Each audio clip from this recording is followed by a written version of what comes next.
All right, so when a bond forms, we can determine the type of bond that forms, and there's a scale here. Each atom has its own electronegativity value. You'll see when you look at the periodic table and look in the legend for what number that is, because there's lots of numbers they put in there. And this electronegativity value is used to determine when it comes together with another atom, the difference between each of their electronegativity values tells us where it falls on this scale. So just to understand this scale a little bit more, at this end, 0 means non-polar. We're going to talk about what that means in a minute. And then this range here, right now we just want to learn how to identify. Non-polar covalent between 0.5 and 1.7 is polar covalent.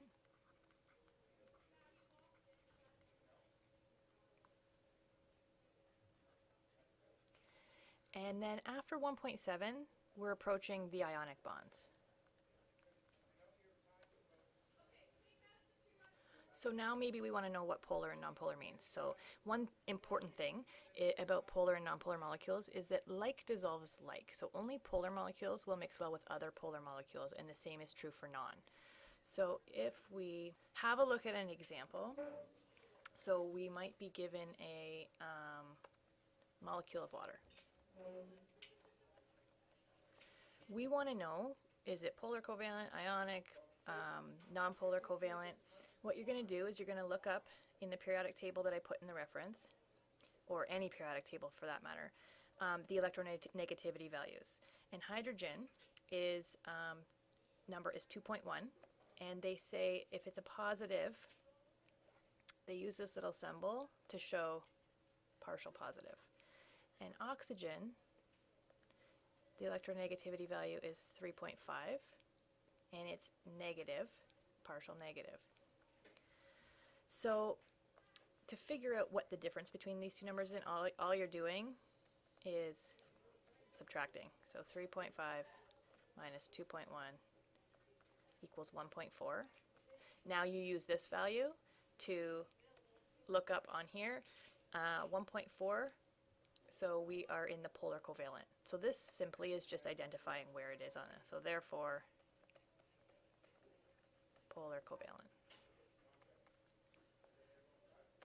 Okay, and so now just a little bit more about if you see the word polar, it just means that if we were to look at the actual physical structure of this molecule, so we have one oxygen bonded with two hydrogens.